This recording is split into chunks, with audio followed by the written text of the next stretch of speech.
میرے دوستوں اور ساتھیوں، جب تک مسلمان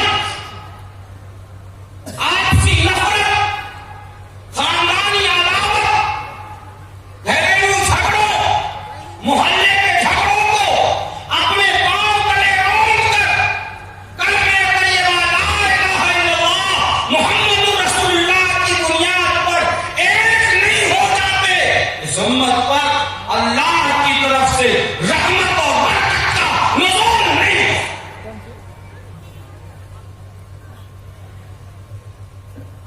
یاد کرو، جب محسن انسانیت، خاتم المرسلین، شفیع المسلمین، رحمت للعالمین صلی اللہ علیہ وسلم نے جو حجۃ الوداع میں آخری خطبہ دیا تھا، اور آپ صلی اللہ علیہ وسلم نے ایک ہی حج کیا، وہی اول وہی آخر۔ آپ نے عرفات کے میدان میں آج بھی حاجی جاتے ہیں، انہیں پتا ہے کہ میدان عرفات جانا ہے، اور یہ رکن یقین ہے حج بیت اللہ کا۔ امام حج خطبہ دیتا، حضور اقدس صلی اللہ علیہ وسلم نے خطبہ دیا اور اپنی اونٹنی مبارکہ پر سوار ہو کر خطبہ دیا۔ تمام صحابہ جمع تھے، آقا صلی اللہ علیہ وسلم کے ساتھ حج کیا تھا، آقا اس کے بعد دوبارہ حج نہیں کیا، وہی آخری حج وہی کرنا۔ آپ نے اونٹنی پر چڑھ کر جو خطبہ دیا ہے، خدا کی قسم قیامت تک آنے والے مسلمانوں کے لیے درس عبرت ہے اور سبق آموز ہے۔ آپ صلی اللہ علیہ وسلم نے اشکبار ہو کر خانہ کعبہ کی طرف اشارہ فرماتے ہوئے، بیت اللہ شریف کی طرف اشارہ فرماتے ہوئے آپ صلی اللہ علیہ وسلم نے فرمایا کہ اے خانہ کعبہ، اے خانہ کعبہ، تیرا بڑا احترام ہے، تیری بڑی عظمت ہے، تیری بڑی عزت ہے کہ پوری دنیا کے لوگ تیری طرف رخ کر کے نماز پڑھتے ہیں۔ انبیاء نے تیرا طواف کیا، تمام نبیوں نے تیرا طواف کیا، اور قیامت تک سارے کے سارے شہدائی اور موحدین تیرا طواف کرتے رہیں گے، تیری بڑی عظمت ہے۔ لیکن یاد رکھ، اگر تجھے ڈھا دیا گیا، تجھے منہدم کر دیا گیا، کعبہ کی طرف اشارہ کر کے کون فرما رہے ہیں؟ امام الانبیاء۔ کہنے والا کون ہے؟ امام الانبیاء۔ اشارہ کس کی طرف ہے؟ خانہ کعبہ کے ہے، خانہ کعبہ۔ اگر تجھے منہدم کر دیا گیا تو یاد رکھ، تیری تعمیر اینٹ اور گارے سے ہوئی ہے، دوبارہ تیری تعمیر ہو سکتی ہے۔ لیکن کسی مومن کا اگر دل توڑ دیا گیا اور کسی مومن کو تکلیف پہنچائی گئی تو اس کے دل کو جوڑنا ممکن نہیں ہے۔ لہذا مومن کا دل، اے خانہ کعبہ، تجھ سے بھی زیادہ مقدس اور محترم۔ یہ فرمایا پیارے آقا صلی اللہ علیہ وسلم، اور فرمایا کہ ایک مومن کی جان، مومن کا مال، مومن کی عزت و آبرو اسی طرح سے قابل احترام ہے جیسے آج حج بیت اللہ یوم عرفہ اور عرفات کا دن قابل احترام ہے۔ کحرمت یومکم ھذا فی شہرکم ھذا فی بلدکم ھذا، کہ جیسے تیرا مکہ قابل احترام ہے، جیسے حج کا مہینہ قابل احترام ہے، اور جیسے عرفہ کا دن قابل احترام ہے، مومن کی جان، مال،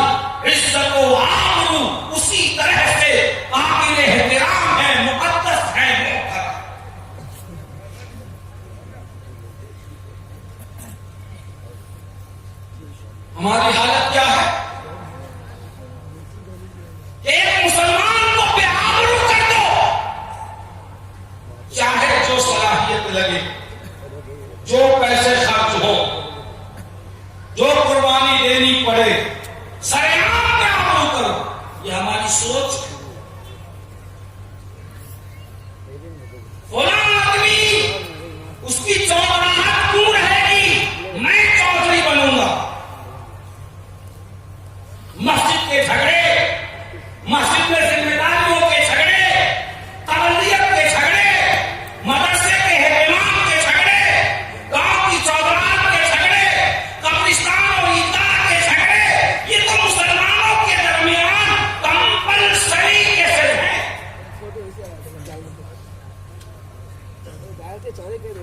کہتے ہو اللہ کے لیے، دیتے ہو اللہ کے لیے، تو اللہ کی فہرست میں نام لکھاؤ، اللہ کے رجسٹر میں نام لکھاؤ کہ ہم نے جلسے میں دیا ہے، ہم نے مسجد میں دیا ہے، ہم نے مدرسے میں دیا ہے۔ اللہ کے رجسٹر میں نام لکھائے گا تو قیامت کے دن وہ ملے گا۔ اور اگر ہم نے یہ سوچا کہ نہیں ہمارا نام اس چوراہے اور چوک اور چائے خانے والے رجسٹر میں لکھا جائے تو اللہ کے ہاں ملنے کی توقع نہیں ہے۔ اللہ کے رسول صلی اللہ علیہ وسلم نے فرمایا کہ 3 کام بہت بڑا کام ہے۔ عالم بننا کتنا بڑا کام ہے، لیکن کچھ لوگ ایسے بھی ہوں گے جن کو منہ کے بل گھسیٹ کر جہنم میں ڈالا جائے گا۔ لوگ کہیں گے کہ یہ تو بڑا عالم تھا، لمبی لمبی تقریریں، وہ صحابہ، وہ آبا، وہ قبا، وہ چکا اور استاد، یہ تو پیر صاحب ہے، یہ فلاں، یہ کیسے؟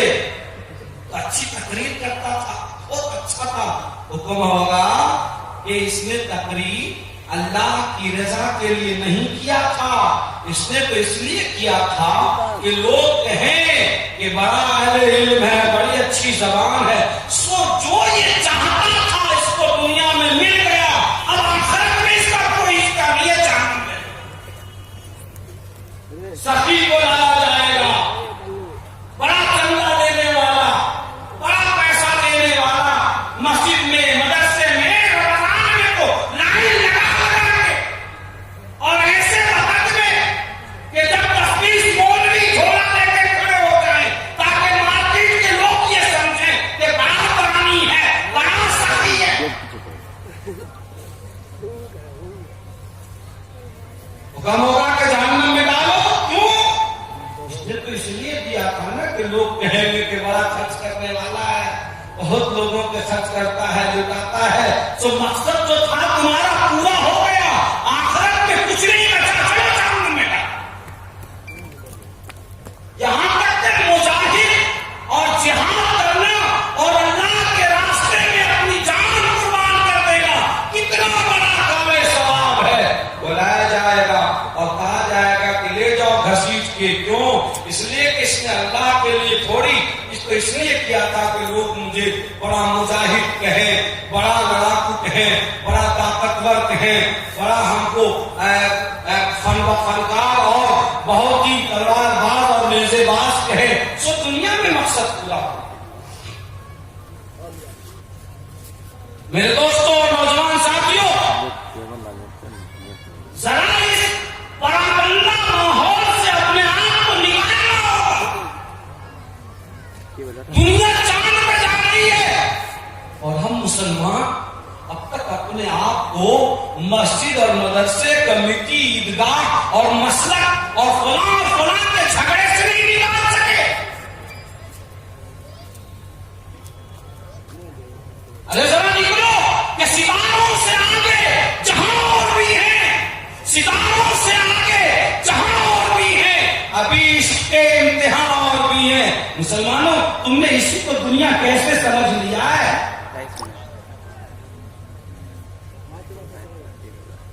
قرآن مقدس نے کہا، رسول اللہ صلی اللہ علیہ وسلم کو خطاب کرتے ہوئے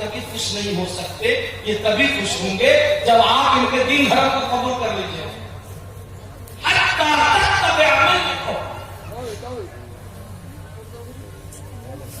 باوجود اس کے اللہ نے فرمایا کہ اے میرے حبیب، اے نبی، کہیے اہل کتاب سے تعالوا الی کلمۃ سواء بیننا وبینکم،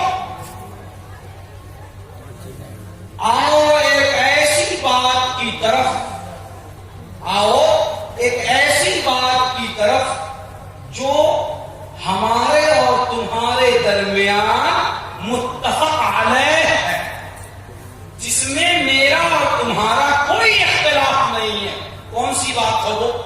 وحدانیت. اس لیے کہ یہ یہودی حضرت موسیٰ علیہ السلام کو نبی مانتے تھے، مانتے کہ نہیں مانتے؟ حضرت موسیٰ علیہ السلام کو توریت کتاب ہے ان کے پاس.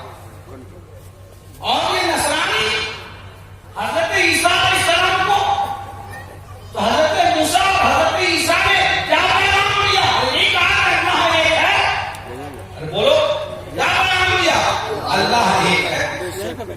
تو توحید پر اہل کتاب کا ایمان ہے، اور آپ بھی کہتے ہو قل هو اللہ احد، اللہ ایک ہے. تو توحید میں تو کوئی اختلاف نہیں ہے یہودی کا یا عیسائی کا. اللہ کو ایک وہ بھی کہتے ہیں، آپ بھی کہتے ہو. اس بات پر ایگریمنٹ کرو. ان کا اختلاف اس بات میں ہے کہ یہودی اور عیسائی نصرانی آپ کو رسول نہیں مانتے، رسالت میں ان کا اختلاف ہے. تمہاری بلا رسول مت مانو، تم وحدانیت کو مانتے ہو تو آؤ بیٹھو، ہاتھ ملاؤ.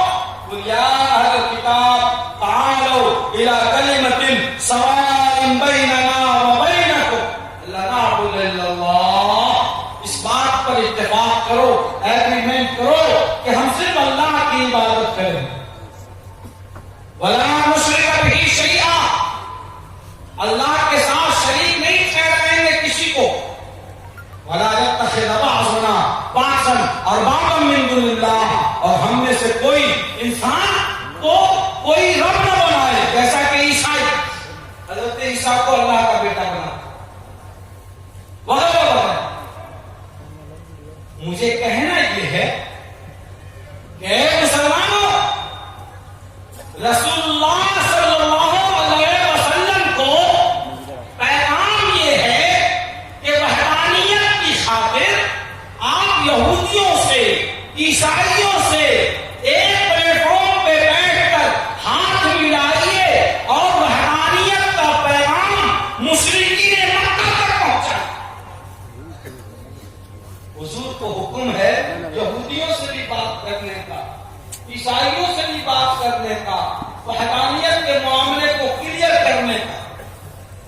ہمارے نبی یہودیوں سے گفتگو کر رہے ہیں، نصرانیوں سے گفتگو کر رہے ہیں، مشرکوں سے گفتگو کر رہے ہیں.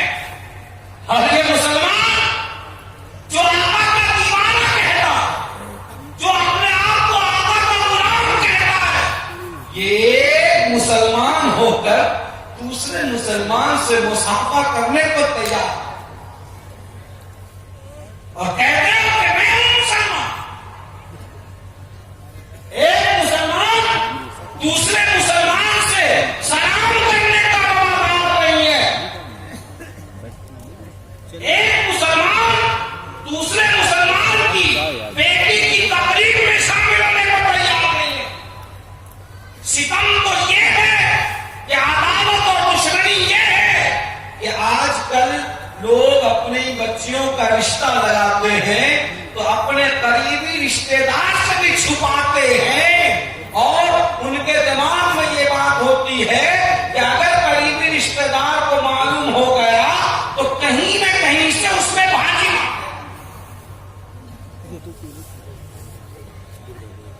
صورتحال یہ ہے. تو ہم کیسے مسلمان ہیں؟ رسول اللہ صلی اللہ علیہ وسلم کا طریقہ رہا، اور آپ صلی اللہ علیہ وسلم